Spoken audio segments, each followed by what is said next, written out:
하나님 말씀은 고린도전서 15장 1절부터 11절 말씀입니다. 형제들아, 내가 너희에게 전한 복음을 너희로 알게 하노니 이는 너희가 받은 것이요 또 그 가운데 선 것이라.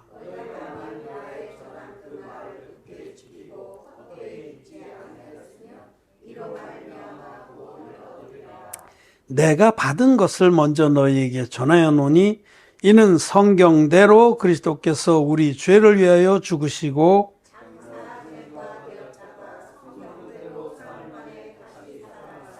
게바에게 보이시고 후에 12 제자에게와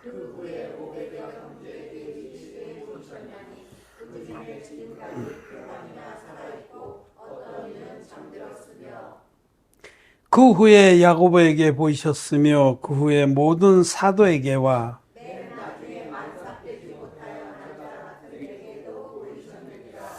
나는 사도 중에 지극히 작은 자라. 내가 하나님의 교회를 핍박하였으므로 사도라 칭함을 받기에 감당치 못할 자로라.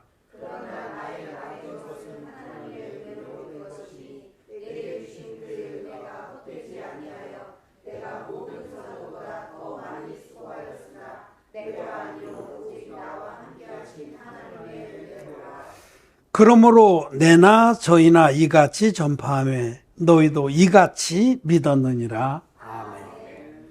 네, 성도 여러분 안녕하십니까? 다음 주일이 부활절입니다. 31일이 부활절입니다. 부활절은 우리 기독교인들에게 가장 큰 명절입니다. 부활이 예수님의 부활이 우리의 부활이고 부활이 우리 신앙생활의 궁극적인 목적이고 또 우리의 축복입니다. 부활이 없다고 하면 우리의 신앙은 다 헛것입니다. 그래서 다음 주일은 우리가 부활을 기념하고 또 축하하고 감사를 드리는 그런 날입니다. 그래서 오늘 우리가 이제 부활절을 앞두고 이 고린도서 15장에 사도 바울이 지금 부활에 대해서 소상하게 하나님 성령의 감동으로 우리에게 써주신 그 부활에 관한 교훈이 기록되어 있습니다. 고린도서 15장을 부활장이라고, 고린도전서 13장을 사랑장이라고 하듯이 부활에 관해서는 여기에 아주 소상하게 하나님이 우리에게 말씀하셨습니다. 그런데 우리가 알 것은 부활은 진리의 복음, 성경들의 복음을 믿는 자에게만 있습니다. 부활은 예수 믿는다고 아무에게나 주시는 은혜와 축복이 아닙니다. 미련한 다섯 처녀처럼 예수님을 기다렸지만 부활에 들어가지 못한 자들이 있다라고 성경은 분명히 말씀합니다. 예수님 믿지만 죄사함을 받지 못한 기독자인들은 절대로 부활의 영광에 들어가지 못합니다. 그래서 이 말씀이 아주 중요한 거예요. 지금 사도 바울은 부활에 대해서 얘기하기 전에 복음을 먼저 얘기를 해요. 너희들이 진리의 복음으로 거듭나야만 부활의 영광을 누린다라는 말씀입니다.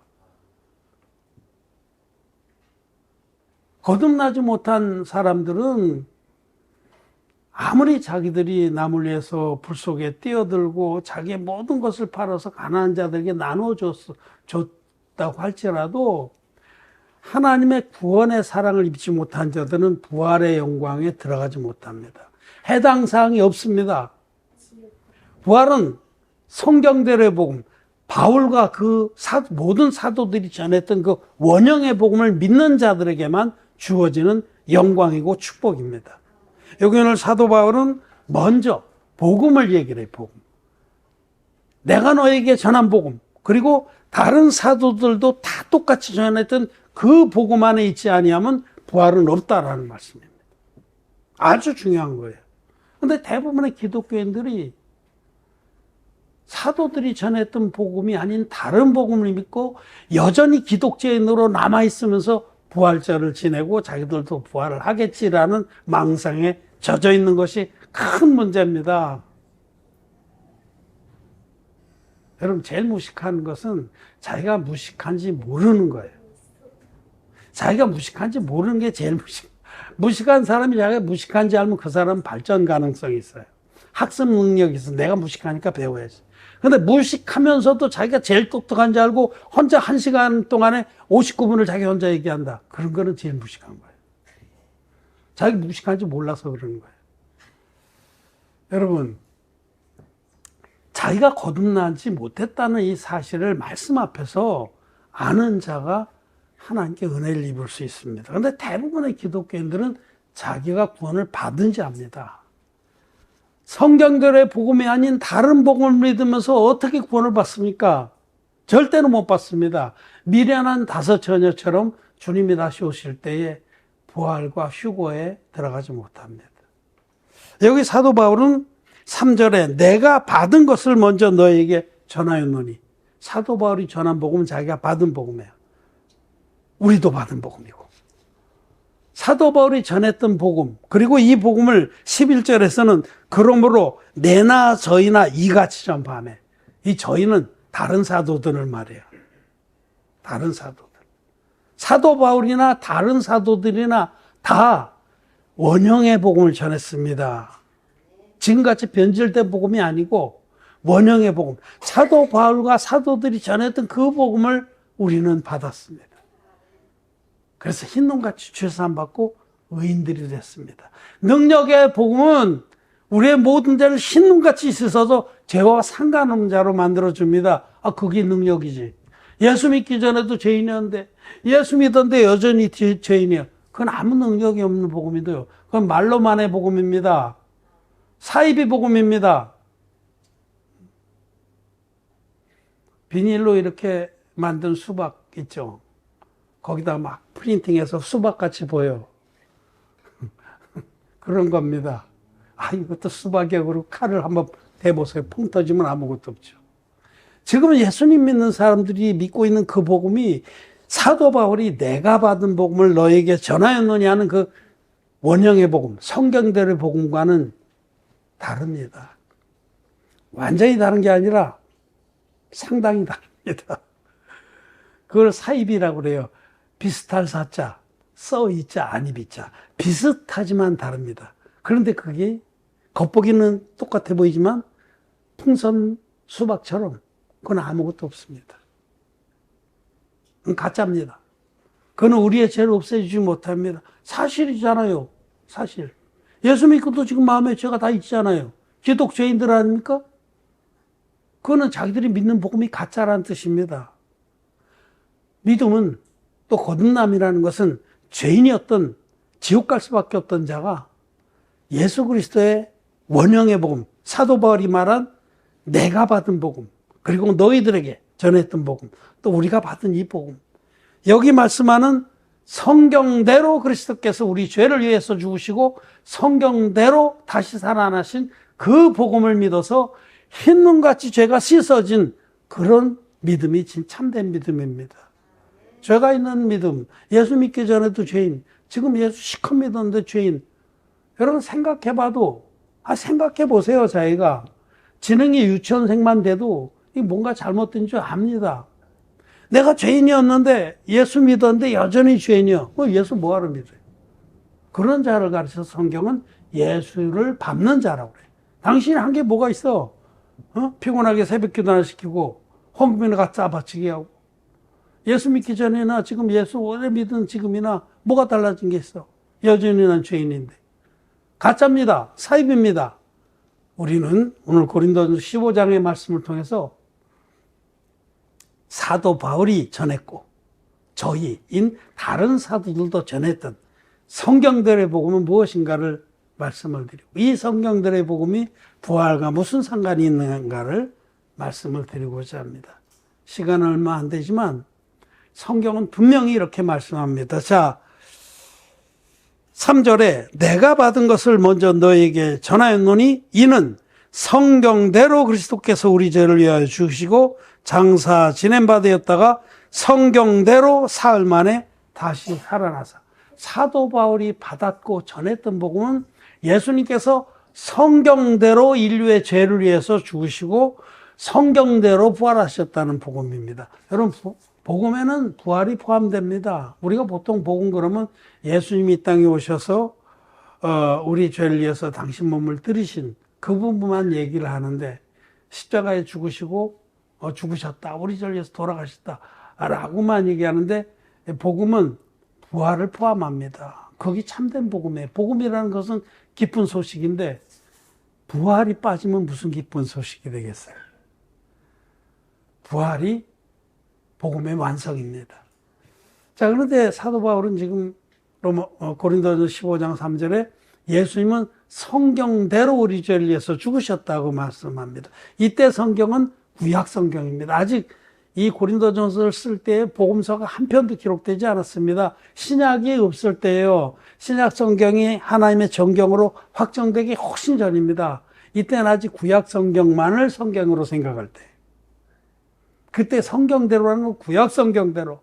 구약 성경에 수많은 구원의 계시들이 있는데 그 중에서도 우리 죄를 위해서 죽는다, 대속의 죽음에 관한 말씀은 속죄제사입니다. 우리 속죄제사는 레위기에 아주 자세히 기록되어 있습니다. 평민의 하나가 죄를 범하면 그런 사람은 흠없는 암염소를 끌고 와서 그 머리에 안수해서 죄를 넘기고 그 염소를 목을 따서 피로써 죄값을 치러라. 그리고 번제로 드리라. 그리하면 속죄가 될 것이다 라고 말씀합니다. 레위기 4장의 말씀. 레위기 4장 27절입니다. 만일 평민의 하나가 여호와의 금령 중 하나라도 부지 중에 범하여 허물이 있었다가 그 범한 죄에 깨우침을 받거든 그는 흠없는 암염소를 끌고 와서 그 범한 죄를 인하여 그것을 예물로 삼아 그 속죄제의 희생의 머리에 안수하고 그 희생을 번제소에서 잡을 것이요. 자, 요게 암염소입니다. 암염소. 염소, 뭐요? 염소요? 염소네. 요거 양인데 그냥 염소라 칩시다. 예쁘게 생겼어요. 이렇게 흠없는 염소를 끌고 와서, 성막이 끌고 와서 죄를 범한 그가 얹은 거예요. 죄를 범한 그가 그 머리에 안수하면 이 안수는 죄가 넘어간다라는 하나님의 법입니다. 안수로 죄를 이 제물에 넘겨서 이 흠없는 염소가 대신해서 목이 끊겨서 죄값을 치르는 겁니다. 그리고 이 제물은 번제로 드리는 거예요. 그리하면 속죄가 되는 겁니다. 그런데 이제 이렇게 평민의 하루 죄는 그렇게 사함받았지만 제사를 다 못 드리거든요. 그래서 이스라엘 백성들의 마음엔 1년 동안 죄가 쌓이면 이 레위기 16장에는 대속제의 제사가 나와 있어요. 레위기 16장에 말씀에 20절부터 말씀해 보면 1년에 한 차례씩 대속제일, 유대 달력으로, 이스라엘 달력으로 제7월 제10일, 제7월 제10일, 그날은 이스라엘 백성들이 1년치 죄를 단번에 사함받는 날입니다. 이날은 개개인이 제사를 드리는 게 아니고 대제사장, 이스라엘 백성의 대표자가 대표로 제사를 진행합니다. 성막 안에 있는 모든 제사를 다 끝내고 마지막에 백성들 앞으로 나옵니다. 미리 정한 이번에는 수염소. 여기 레위기 16장 20절. 그 지성소와 해막과 단을 위하여 속죄하기를 맞춘 후에 산염소를 들이세요. 이건 수염소입니다. 2마리 수염소 중에 1마리. 이거 다른 놈 나왔죠? 이거 아까 그거 다른 거예요. 이거 수염소입니다. 이건 조금 염소처럼 생겼네. 이 수염소를 대제사장이 끌고 성막문 앞으로 나오면 백성들이, 그 수백만의 백성들이 잠잠히 지금 숨을 죽이고 침을 꼬각 삼키면서 바라봅니다. 대제사장은 백성들이 보는 앞에서 대표로 이 제물의 머리에 안수합니다. 21절에 아론은 두 손으로 산염소의 머리에 안수하여 이스라엘 자손의 모든 불의와 그 범한 모든 죄를 고하고 그 죄를 염소의 머리에 두고 미리 정한 사람에게 맡겨 광야로 보낼지니. 이 대제사장이 이스라엘 백성의 대표로 이 흠없는 수염소의 머리에 안수하면 이스라엘 백성의 1년치 죄, 작년 대속제일부터 올해 재속죄일까지 제가 이 염소에게 넘어간다라고 성경은 기록하고 있습니다. 그 염소의 머리에 두어 안수로. 이 안수는 죄를 넘기는 하나님의 공의한 법입니다. 이렇게 죄를 넘겨서 이 수염소가 미리 정한 사람이 이 수염소를 끌고 멀리 사막 가운데로 갑니다. 이스라엘 백성은 그 염소가 떠나가는 것을 숨을 죽이면서 바라보다가 멀리 전부로 변해서 나중에 꼴깍 넘어가면 막 박수를 치는 거야. 끝났다. 동이 서에서 먼 것 같이 우리의 죄가 우리에게서 옮겼다. 라고 그들은 홀가분 마음으로 하나님을 찬양하고 돌아갔습니다. 이것이 바로 대속죄의 제사예요. 그래서 그 염소는 이스라엘 백성의 죄를 지고 사막 깊은 곳에 풀 한 폭이 없는 곳에 버려져서 죽는 겁니다. 죄값을 치르고. 그런데 히브리서 10장 1절에서는 이 대속죄의 제사는 장차 오는 좋은 일의 그림자라고 말씀합니다. 이날에 드렸던 이 제사가 장차 우리에게 오셔서 우리 인류의 죄를 단번에 없애주실 영원한 한 제사의 예고편이다. 성경은 이렇게 정확하게 말씀하십니다. 이 대속죄의 제사가 장차 오실 예수님이 드려주실 한 영원한 제사의 예고편이다. 대속죄일 날에 흠없는 수염소가 준비되어 두고 대표자인 아론이 머리 안수해서 이스라엘 백성의 1년 죄를 넘기고 이 염소가 죽었듯이 예수님은 하나님의 아들이고 하나님의 어린 양으로 오셔서 이 아론의 후손이고 인류의 대표자인 세례 요한에게 안수의 형식으로 받은 세례, 이 세례로 모든 인류의 죄가 단번에 예수님께 다 넘어갔다고 성경은 선포하고 있습니다.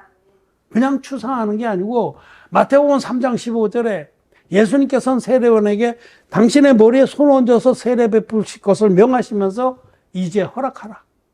우리가 이와 같이 하여 모든 의를 이루는 것이 합당하니라. 네가 내 머리에 손을 얹어서 세상 죄를 다 나에게 넘어오게 해야만 이 세상에는 의가 이루어진다라고 선포하신 겁니다. 그러면 여러분, 예수님께서 요단강에서 인류의 대표자인 세례요한에게 안수로 세례받을 때 저와 여러분들의 모든 죄업물이 예수님께 넘어갔습니까? 안 갔습니까? 넘어갔습니다. 우리가 지금까지 지은 죄뿐만 아니라 앞으로 우리가 죽을 때까지 지을 죄도 세상 죄입니다. 세상 죄라는 것은 아담에서부터 세상 종말까지의 죄입니다. 하나님은 전능하셔서 시공을 초월해서 일하시는 분이에요. 우리는 아무 능력이 없어서 아무것도 할 수 없는 자지만 하나님은 전능하십니다.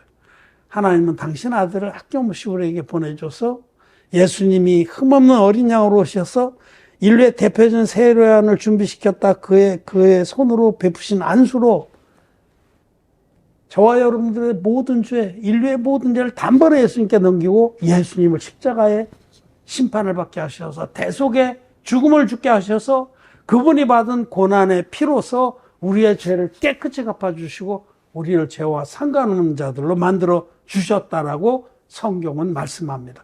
성경이 진리입니다.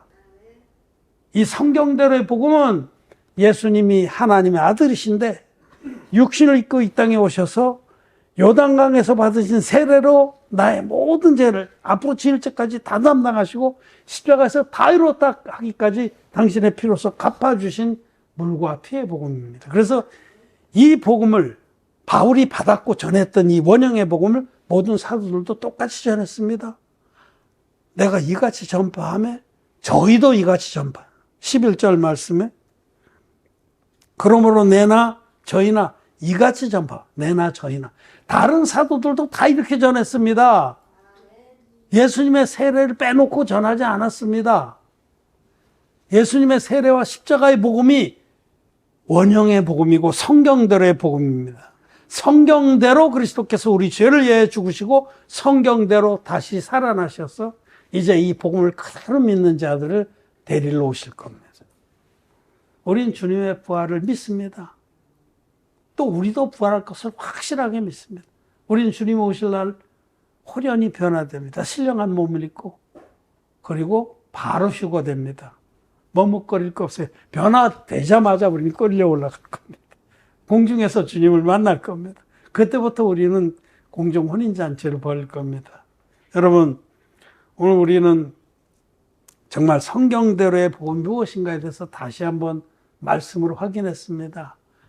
우리 하나님의 교회, 거듭난 의인들의 모임인 하나님 교회는 너무나 잘 알고 있는 말씀이지만 우린 다시 한번 말씀으로 확인하고 우리가 부활의 축복과 영광에 들어갈 자들이라는 사실을 확인하는 겁니다. 이 성경들의 복음을 믿는 자만이, 그래서 흰눈같이 죄사함 받은 자들만 부활의 대상입니다.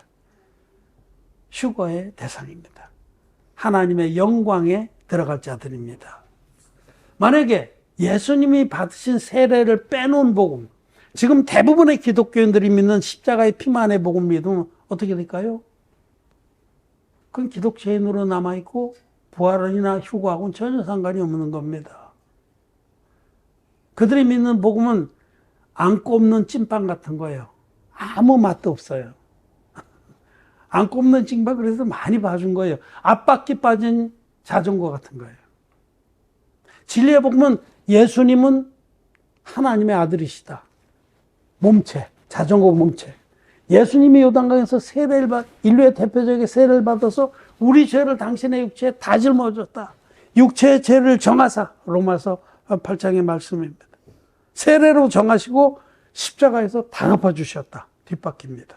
몸체와 앞바퀴, 뒷바퀴가 다 있는 복음이 온전한 복음, 온전한 자전거이고 온전한 복음입니다. 앞바퀴 빠진 자전거 상상해 보세요. 얼마나 그게 웃기는 자전거입니까? 그거 자전거도 아니에요. 그건 고물이지. 고물상 불러서 500원 주고 팔아야 됩니다. 지금 기독교인들이 믿고서 껍질거리고 나도 잘 믿는다고 하는 그 복음은 앞밖에 없는 자전거 같은 가짜 복음이고, 중고차, 뭡니까? 그 폐기물 복음입니다. 예수님이 하나님의 아들이신데 물과 피로 임하셔서 우리를 모든 죄에서 완전하게 구원하셨습니다. 이 복음을 믿는 우리들은 다른 사도들도 똑같이 이 복음을 전했어요. 내가 받은 복음을 너에게 전하였노니 했던 거, 바울은 분명하게 예수님은 성경대로 우리 죄를 위해서 죽으시고 성경대로 다시 살아나셨다라고 말씀하셨어요. 그러므로 내나 저희나 이같이 전파하며, 다른 사도들도 다 이같이 사도 바울도 하긴 했어요. 그가 갈라디아서 2장에 보면 그가 죄사함 받고 이 진리의 복음으로 죄사함 받고 아나니아와 교제라고, 그러고 나서 눈에 비늘 같은 것이 떨어진 다음에 아라비아로 갔다가 3년 동안 그것에서 복음의 사역을 하다가 돌아와서 전도여행을 떠나서 많은 일을 하고 14년 후에 상당히 오래 지나서 예루살렘에 올라가서 사도들과 만나서 복음의 교제를 했어요. 그럴 때 많은 사람들 많았고 대중 토론을 안 했어요. 왜냐하면 복음의 회방을 받을 수 있었어요. 그렇게 되면 바울도 잡혀고 베드로도 잡혀고 다 잡혀가요. 그래서 은밀하게 사사로이라고 그랬어요. 사사로이라는 말은 은밀하게 개인적으로 그런 뜻이에요. 어떤 사람은 그 말을 엉뚱하게 해석하는데, privately, 개인적으로 사도를 만나서 바나바와 함께 만나서 자기가 지금까지 전했던 복음을 제출하되 그들도 맞다, 우리도 그렇게 믿는다라고 했습니다. 그와 같이 내나 저희나 이같이 전파하며, 다른 사도들도 똑같이 히브리서를 보세요. 히브리서 6장에 거기 원형 복음이 나와 있습니다. 응?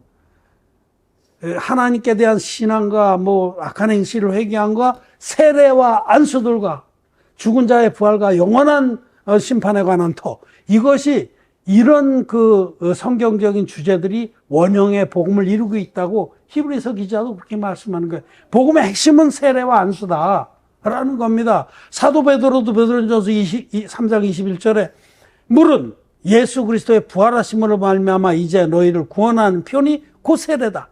예수님 받은 세례가 구원의 표다라고 말씀을 하신 겁니다.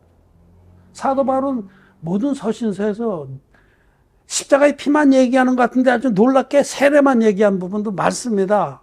누구든지 그리스도 합하여 세례를 받은 자는 그리스도로 옷 입었느니라. 주도 하나요, 믿음도 하나요, 세례도 하나요, 하나님도 하나이시니. 십자가 얘기 안 했어요. 세례가 우리 모두를 구원에 이르게 하는 진리다라고 말씀한 겁니다. 사도 요한도 예수님은 물로만 임한 분이 아니라 물과 피로 임한 분이다. 참된 복음은 성령의 증거와 물의 증거와 피의 증거가 합하여 하나인 복음이다라고 요한일서 5장에서 말씀하는 겁니다. 그러므로 제발 십자가의 피만을 고집하는 그런 기독주의인들은 회개하고 돌이켜야 됩니다. 성경 앞에 자기의 생각과 고집과 자기가 지금까지 알고 있던 어쭙지 않은 그런 지식들을 다 부인해야 됩니다. 누구든지 나를 따르거든 자기를 부인하고 자기 십자가를 지고 따르지. 기독주의인들은 지옥 갑니다. 성경들의 복음으로 돌아오기를 바랍니다. 우리 성경들의 복음 믿는 우리들은 우리가 얼마나 큰 영광의 은혜에 들어왔는지를 감사하고 찬양하고 생명처럼 이 복음을 전하길 바랍니다. 아까 우리 예배 시작할 때 찬송 때 치들자매님이 가서 제자 삼으라 그 찬양을 요청해서 우리가 참 은혜롭게 불렀는데 하나님께서 우리를 가라 저 세상으로 이 복음 들고 이 진짜 복음 들고 가라고 명하시는 겁니다. 우리 이 진짜 복음 성경대로 복음 위해서 남은 생애를 드리기를 원합니다. 진리를 위해서 몸 바치는 자는 복이 있습니다.